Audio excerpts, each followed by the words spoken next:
Sir, ಈಗ 22ನೇ ತಾರೀಕು ಶನಿವಾರ ಅವತ್ತು ಒಂದು 5ನೇ ಕ್ಲಾಸು 6ನೇ ಕ್ಲಾಸು 7ನೇ ಕ್ಲಾಸ್ ಯಾವ್ದಾದ್ರು ಎಕ್ಸಾಮ್ಗಳು, ಅದರಿಂದ ಏನಾದ್ರೂ ವಾಟಾಳ್ ನಾಗರಾಜ್ ಅವರು ಹಿಂದೆ ಅಥವಾ ಮುಂದೆಗೆ ಈ ಒಂದು ದಿನಾಂಕವನ್ನ ಘೋಷಣೆ ಮಾಡ್ತಾರಾ ಅಂತ ಒಂದು ಒಂದು ಒಂದು ಚರ್ಚೆ ನಡೀತಾ ಇದೆ.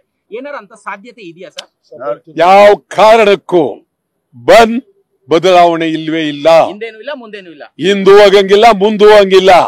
ಏನು ಒಂದಿನ ಎಲ್ರು ತ್ಯಾಗ ಮಾಡ್ಬೇಕು, ಕನ್ನಡಿಗರಿಗಾಗಿ ಕರ್ನಾಟಕಕ್ಕಾಗಿ ತ್ಯಾಗ ಮಾಡ್ಬೇಕಾದ್ದು ಕನ್ನಡಿಗರ ಕರ್ತವ್ಯ. ಕನ್ನಡಿಗರ ಬಂದು ಇದು ಬಹಳ ಹಿಂದೆಂದು ಆಗದೆ ಇರತಕ್ಕಂತ ಬಾರಿ ಬಂದ್.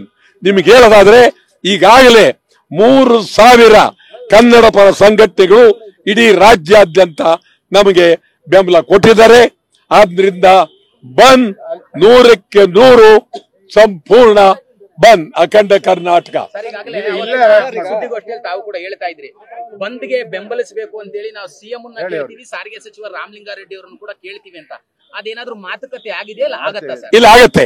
ಸಿಎಂ ಅವ್ರನ್ನ ಈ ವಾರದಲ್ಲೇ 3-4 ದಿವಸದಲ್ಲಿ ನನ್ನ ಬಿಸ್ನೆಸ್ಗೆ GST ನೋಟಿಸ್ ಬಂದಿದೆ, ಏನ್ ಮಾಡ್ಬೇಕು ಅಂತ ಗೊತ್ತಾಗ್ತಿಲ್ಲ. ಇಮಿಡಿಯೇಟ್ಲಿ ಒಬ್ಬ GST ಎಕ್ಸ್ಪರ್ಟ್ ಹತ್ರ ಮಾತಾಡು. ಎಲ್ಲಿ ಹುಡುಕೋದು? ಬಾಸ್ ವಾಲಾ ಬಿ ದ ಬಾಸ್. ಭೇಟಿ ಮಾಡಿ ನೀವು ಬಂದ್ಗೆ ಬೆಂಬಲ ಕೊಡಿ. ಕಾರಣ ಏನು?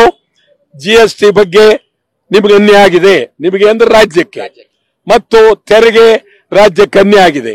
ಕೇಂದ್ರ ಸರ್ಕಾರ ಸಂಪೂರ್ಣವಾಗಿ ಕರ್ನಾಟಕವನ್ನ ಕಡೆಗಣಿಸಿದ್ದಾರೆ. ನಮಗೆ ಕೇಂದ್ರದ ಆಯವ್ಯಯದಲ್ಲಿ 1 ನಯಾ ಪೈಸಾ ಹಣ ಬಿಡುಗಡೆ ಮಾಡಲಿಲ್ಲ. ಈ ರೀತಿ ಕರ್ನಾಟಕಕ್ಕೆ ಸಮಗ್ರವಾಗಿ ನಿರಂತರವಾಗಿ ಅನ್ಯಾಯ ನಡೀತಾ ಇದೆ. ಈ ಬಂದು ಉತ್ತರ ಕರ್ನಾಟಕ, ಹೈದರಾಬಾದ್ ಕರ್ನಾಟಕ, ಮೈಸೂರು ಗಡಿ ಭಾಗ ಎಲ್ಲರ ಬಂದ್, ಸಮಗ್ರ 6 ಕೋಟಿ ಕನ್ನಡಿಗರ ಬಂದ್. ಸಾರಿಗೆ ಸಚಿವರನ್ನ ಭೇಟಿಯಾಗಿ ಬಸ್ಗಳನ್ನ ಕೂಡ ಮಾಡ್ತೀವಿ. ಸಾರಿಗೆ ಸಚಿವರು ಇದಕ್ಕೆ ಅವರಾಗಿದ್ದವರೇ ಬಸ್ ನಿಲ್ಲಿಸಬೇಕು. ಕೇಂದ್ರದ ವಿರುದ್ಧ ನಡೆಯುವ ಈ ಹೋರಾಟ ಬಸ್ ನಿಲ್ಲಿಸಲೇಬೇಕು. ನಮ್ದು 7ನೇ ತಾರೀಕು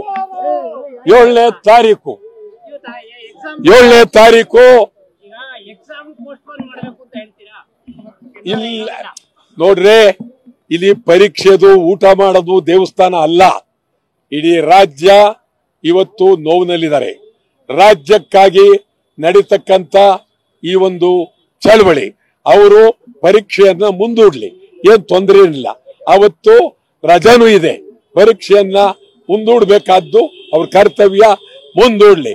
ಅಖಂಡ ಕರ್ನಾಟಕ ಬಂದ್ 22ನೇ ತಾರೀಕು, ಅಖಂಡ ಕರ್ನಾಟಕ ಬಂದ್ ಬಂದ್ ಬಂದ್ ಬಂದ್.